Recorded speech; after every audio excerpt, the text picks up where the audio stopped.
তো আপনারা এখানে যে ছবিগুলি দেখতে পাচ্ছেন প্রত্যেকটাই কিন্তু এই প্রকল্পের টাকা দেওয়া হচ্ছে এবং এগুলি 2-1 দিন আগেই কিন্তু প্রত্যেক ব্লকে দেওয়া হয়েছে। আপনারা তারিখ এখানে দেখতে পাচ্ছেন। আর এই প্রকল্পে আপনারাও আবেদন করলে কিন্তু এককালীন 40,000 টাকা পাবেন। আজকে আমরা কথা বলবো এনএফবিএস অর্থাৎ ন্যাশনাল ফ্যামিলি বেনিফিট স্কিম সম্বন্ধে। পাশাপাশি এই প্রকল্পে আপনারা কিভাবে আবেদন করবেন, কিভাবে ফর্ম ফিল আপ করবেন 40,000 টাকা পাওয়ার জন্য, কারা কারা আবেদন করতে পারবেন, ডকুমেন্ট কী কী লাগবে, সম্পূর্ণ বিস্তারিত জানতে পারবেন আজকের এই ভিডিওতে। তো ভিডিওতে আমরা সম্পূর্ণ ফর্ম ফিল আপ পদ্ধতি আপনারা দেখাবো। অবশ্যই শুরু থেকে শেষ পর্যন্ত দেখবেন। ভিডিওটি ভালো লাগলে লাইক করবেন, চ্যানেলটিকে সাবস্ক্রাইব করে পাশে রাখা বেল আইকনটি প্রেস করে নোটিফিকেশন অল করে রাখবেন। সবার সুবিধার্থে ভিডিওটি শেয়ার করবেন। তো চলুন শুরু করি। তো এনএফবিএস অর্থাৎ ন্যাশনাল ফ্যামিলি বেনিফিট স্কিমে কিন্তু আপনারা অনলাইন এবং অফলাইন দুভাবেই আবেদন করতে পারেন। এর আগের ভিডিওতে আপনাদের অনলাইন পদ্ধতি দেখিয়েছিলাম কিভাবে ফর্ম ফিল আপ করতে হয় অনলাইনে, আর এই ভিডিওতে আপনাদের অফলাইন ফর্ম ফিল আপ দেখাবো, তার সাথে কী কী ডকুমেন্ট লাগবে সেটাও আপনারা দেখাবো। তো এই ফর্ম যাদের লাগবে তারা অবশ্যই আমাদের হোয়াটসঅ্যাপ চ্যানেলে জয়েন করবেন। হোয়াটসঅ্যাপ চ্যানেলের লিঙ্ক ভিডিও ডেসক্রিপশন বক্সে দেওয়া আছে, সেক্ষেত্রে কিন্তু আপনারা এই ফর্মটি ডাউনলোড করতে পারবেন বা চাইলে আপনারা অনলাইন থেকেও ডাউনলোড করতে পারেন। তো প্রথমে আমরা জেনে নেব এনএফবিএস স্কিম কি এবং এই প্রকল্পে কি কি সুবিধা আপনারা পাবেন। তো এনএফবিএস প্রকল্প হলো তাদের জন্য যাদের বাড়িতে বা যাদের পরিবারে প্রধান যে উপার্জনকারী তিনি মারা গেছেন, সেক্ষেত্রে তার পরিবারের সদস্যরা কিন্তু এই প্রকল্পে আবেদন করতে পারবেন। অর্থাৎ ধরুন আপনার বাড়ির বাবা মারা গেছে, যিনি মেন উপার্জনকারী বা প্রধান উপার্জনকারী ছিলেন, বা আপনার স্বামী প্রধান উপার্জনকারী ছিলেন, সেক্ষেত্রে তিনি মারা গেছেন, তাহলে কিন্তু তার পরিবারের সদস্য এই প্রকল্পে আবেদন করতে পারে এককালীন 40,000 টাকা পাওয়ার জন্য। তো দেখতে পাচ্ছেন ফর্মটা দেখতে পাচ্ছেন ইন্দিরা গান্ধী জাতীয় সামাজিক সহায়তা কর্মসূচি, জাতীয় পরিবার সহায়তা প্রকল্পে এনএফবিএস আবেদনপত্র এবং আবেদনপত্রের ক্রমিক নাম্বার, তারিখ কেবলমাত্র আবেদনপত্র গ্রহণকারী পূরণ করবে। তো এটা কিন্তু আপনাদের ফিল আপ করার দরকার নেই। ফিল আপ আপনাদের করতে হবে এখান থেকে। দেখতে পাচ্ছেন প্রথমেই রয়েছে আবেদনকারীর নাম 1 নম্বরে। তো আবেদনকারীর নাম রয়েছে, এইবার যিনি মারা গেছেন তার পরিবারের যে কোনো একজন সদস্য কিন্তু আবেদন করতে পারে। সেক্ষেত্রে আপনি পুত্র হতে পারেন বা স্ত্রী হতে পারেন। তাহলে আবেদনকারীর নাম লিখবেন, যিনি আবেদন করছেন এই টাকা পাওয়ার জন্য তার নামটা এখানে পুরোটা লিখে দেবেন। যেহেতু বাংলা ফর্ম, সেক্ষেত্রে বাংলাতেই ফিল আপ করবেন। তো আবেদনকারীর নাম এবং পদবি লেখার পর 2 নম্বরে রয়েছে পিতা অথবা স্বামীর নাম। তো দ্বিতীয় নম্বরে পিতা অথবা স্বামীর পুরো নাম এবং পদবি লিখবেন। লেখার পর 3 নম্বরে পুরো ঠিকানা, মোবাইল নাম্বার সহ। তো এখানে কিন্তু আপনার ফুল অ্যাড্রেস দিতে হবে, অর্থাৎ আপনার বাড়ির ঠিকানা লিখতে হবে মোবাইল নাম্বার সহ। সেক্ষেত্রে বাড়ির ঠিকানা এবং মোবাইল নাম্বার লিখে দেবেন। লিখে দেওয়ার পর 4 নম্বরে রয়েছে আবেদনের তারিখে প্রার্থীর বয়স, অর্থাৎ যিনি আবেদন করছেন যে তারিখে আবেদন করছেন বা যে বছরে আবেদন করছেন সেই বছর অনুযায়ী আবেদনকারীর বয়স কত সেই বয়সটা এখানে লিখবেন। 40 বছর হলে 40 বছর লিখে দেবেন, 20 বছর হলে 20 বছর লিখে দেবেন। লেখার পর 5 নম্বরে রয়েছে আবেদনকারী পুরুষ অথবা মহিলা। তো 5 নম্বরে এখানে আপনারা পুরুষ অথবা মহিলা লিখে দেবেন। লিখে দেওয়ার পর 6 নম্বরে রয়েছে বর্তমান পরিবারের প্রধানের নাম। তো এবার বর্তমানে আপনার পরিবারের প্রধান যে রয়েছে তার নামটা কিন্তু এখানে লিখতে হবে, সেই নামটা লিখে দেবেন। লিখে দেওয়ার পর 7 নম্বরে রয়েছে মৃত ব্যক্তির নাম, যিনি মারা গেছেন বা যার হয়ে আপনি আবেদন করছেন, যে মৃত ব্যক্তির হয়ে আপনি আবেদন করছেন সেই মৃত ব্যক্তির নামটা কি রয়েছে সেই নাম দিয়ে পদবি দিয়ে লিখবেন। লেখার পর 8 নম্বরে রয়েছে আবেদনকারীর সঙ্গে মৃত ব্যক্তির পারিবারিক সম্পর্ক কি রয়েছে। এবার যিনি মারা গেছেন যার জন্য আপনি আবেদন করছেন তার সাথে আপনার সম্পর্ক কি রয়েছে, পারিবারিক সম্পর্ক কি রয়েছে সেই সম্পর্ক এখানে লিখবেন। স্বামী হলে স্বামী লিখবেন, পিতা হলে পিতা লিখবেন বা আদার্স হলে এখানে লিখে দেবেন। লিখে দেওয়ার পর 9 নম্বরে রয়েছে মৃত ব্যক্তির বয়স, মৃত্যুর তারিখ। এবার কিন্তু এখানে যিনি মারা গেছেন তার মৃত্যুর তারিখ কত ছিল সেই তারিখটা এখানে দিতে হবে, পাশাপাশি বয়সটা কত হয়েছিল মৃত্যুকালীন সেই বয়সটাও কিন্তু এখানে লিখতে হবে। ঠিক আছে। লেখার পর 10 নম্বরে রয়েছে বার্ষিক আয়, আপনার বার্ষিক আয় কত, অর্থাৎ বছরে আয় কত সেই আয়টা আপনি লিখবেন এখানে। লেখার পর আপনার কিন্তু সেক্ষেত্রে ইনকাম সার্টিফিকেট লাগবে। দেওয়ার পর ক নম্বরে রয়েছে মৃত ব্যক্তির, এখানে মৃত ব্যক্তির বার্ষিক আয় কত ছিল। ঠিক আছে।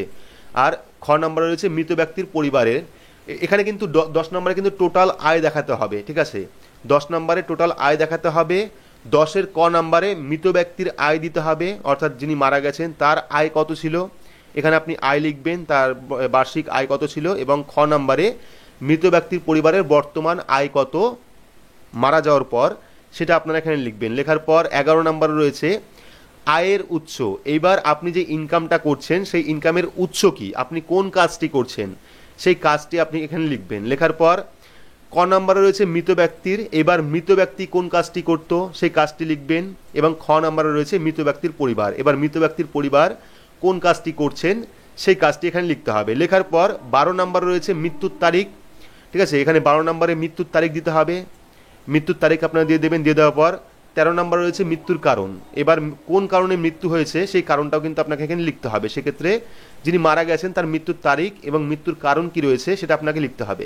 14 নম্বরে দেখুন মৃত্যুজনিত সার্টিফিকেট প্রদানকারী কর্তৃপক্ষ, অর্থাৎ যে সার্টিফিকেট পেয়েছেন ডেথ সার্টিফিকেট সেই প্রদানকারী কর্তৃপক্ষ বা কোনো গ্রাম পঞ্চায়েতের সদস্য, পুরপিতা, কমিশন, বিদ্যালয়ের প্রধান শিক্ষক কর্তৃক প্রত্যায়িত মৃত্যুজনিত সার্টিফিকেটের প্রতিলিপি, অর্থাৎ আপনাকে কিন্তু এখানে ডেথ সার্টিফিকেট বা পঞ্চায়েত প্রধানের কোনো একটা ডকুমেন্ট, অর্থাৎ মেন কথা হলো ডেথ সার্টিফিকেট অর্থাৎ মৃত্যু সার্টিফিকেট কিন্তু লাগবে। সেক্ষেত্রে এখানে প্রতিলিপি এখানে দিয়ে দেবেন, কোন সার্টিফিকেট আপনি দিচ্ছেন সেই সার্টিফিকেটের নাম লিখবেন। লেখার পর 15 নম্বরে রয়েছে বর্তমান পরিবারের প্রধানের কোনো অ্যাকাউন্ট থাকলে সেই ব্যাংক অ্যাকাউন্ট বা পোস্ট অফিসের নাম এবং অ্যাকাউন্ট নাম্বার। কিন্তু প্রথমেই ক নম্বরে দেখতে পাচ্ছেন ব্যাংকের বা পোস্ট অফিসের নাম, এখানে কিন্তু আপনার ব্যাংক বা পোস্ট অফিসের নাম লিখতে হবে। তারপর শাখা কোনটা ছিল ব্রাঞ্চ, ব্রাঞ্চের নাম লিখবেন। লেখার পর অ্যাকাউন্ট নাম্বার, সেই ব্যাংকের অ্যাকাউন্ট নাম্বার লিখবেন। লেখার পর ঘ নাম্বারে রয়েছে যে নামে অ্যাকাউন্ট রয়েছে তার পূর্ণ বিবরণ, এবার কোন নামে অ্যাকাউন্ট রয়েছে তার কিন্তু সম্পূর্ণ বিবরণ এখানে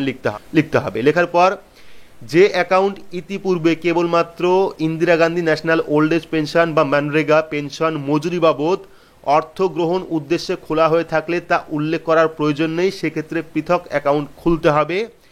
আবেদনপত্র অনুমোদিত না হলে কোনোরূপ অর্থ সাহায্যের প্রশ্ন নেই, অর্থাৎ যদি আপনি আবেদন করেন, আপনার যদি Indira Gandhi national old age pension অর্থাৎ বৃদ্ধ ভাতায় নাম থাকে বা মানরেগা অর্থাৎ জব কার্ডে নাম থাকে বা যে ব্যাংক অ্যাকাউন্ট আপনি এই দুই প্রকল্পে দিয়েছিলেন সেই ব্যাংক অ্যাকাউন্ট দিলে কিন্তু চলবে না, তার জন্য কিন্তু আপনাদের এনএফবিএস প্রকল্পের জন্য আলাদা অ্যাকাউন্ট খুলতে হবে। এবার দেখতে পাচ্ছেন আবেদনকারী স্বাক্ষর, যিনি আবেদন করবেন তার একটা টিপ সই অথবা স্বাক্ষর সই এখানে করে দিতে হবে। করে দেওয়ার পর টিপ সই থাকলে অবশ্যই প্রধান, সংশ্লিষ্ট গ্রাম পঞ্চায়েত সদস্য, সংশ্লিষ্ট পঞ্চায়েতের নির্বাহী সহায়ক এবং নির্মাণ সহায়ক সচিব দ্বারা প্রত্যায়িত দিতে হবে, অর্থাৎ টিপসই দিলে কিন্তু পঞ্চায়েত প্রধানের একটা সার্টিফিকেট আপনার লাগবে, এমনি সই করলে কোনো রকম ডকুমেন্টের প্রয়োজন পড়বে না। তারপর দেখতে পাচ্ছেন আবেদনকারী সম্পর্কিত অনুসন্ধান রিপোর্ট কেবলমাত্র অফিসের ব্যবহারের জন্য, এখানে কিন্তু 1 এবং 2 নম্বরে কোনো রকম ফর্ম ফিল আপ করার দরকার নেই। এবং তারপরে যে দেখতে পাচ্ছেন এখানেও কিন্তু আপনাদের ফর্ম ফিল আপ করার দরকার নেই, এটা কিন্তু যেখানে আপনারা জমা করবেন অর্থাৎ পঞ্চায়েত বা বিডিওতে সেখান থেকে কিন্তু ফিল আপ করে দেওয়া হবে। আপনারা চলে আসবেন 2 নম্বর ফর্মে। 2 নম্বর ফর্মে রয়েছে অনুসন্ধান শেষ হওয়ার পর, এখানেও কিন্তু আপনাদের কোনো রকম ফর্ম ফিল আপ করার দরকার নেই, এটাও কিন্তু আপনার অফিস ফিল আপ করবে, ঠিক আছে। এই যাবতীয় ফিল আপটা আপনার অফিসই করবে। এখানে মৃত ব্যক্তির ঠিকানা, আবেদনকারী ভারতীয় নাকি ভারতীয় কিনা, স্থায়ী ঠিকানা কি রয়েছে, বসবাস কি রয়েছে, স্থায়ী ঠিকানার নাম অ্যাড্রেস কি রয়েছে, ঠিক আছে, বর্তমান ঠিকানা, এটা কিন্তু সম্পূর্ণ অফিস করবে। শুধুমাত্র আপনাকে ফার্স্ট যে পেজ সেই পেজটা ফিল আপ করতে হবে এবং সেকেন্ড পেজ কিন্তু আপনাদের ফিল আপ করার দরকার নেই, ঠিক আছে। এবার এখানে অনুসন্ধানকারী যিনি আপনার সার্ভে করবে তার একটা স্বাক্ষর থাকবে, এখানে অফিস প্রধানের স্বাক্ষর থাকবে। এইবার রয়েছে ডকুমেন্ট, অর্থাৎ এই যে এনএফবিএস এর ফর্ম আপনি ফিল আপ করলেন এর সাথে কোন কোন ডকুমেন্ট আপনাদের লাগবে সেই ডকুমেন্ট লিস্ট আমরা এখান থেকে দেখে নেব।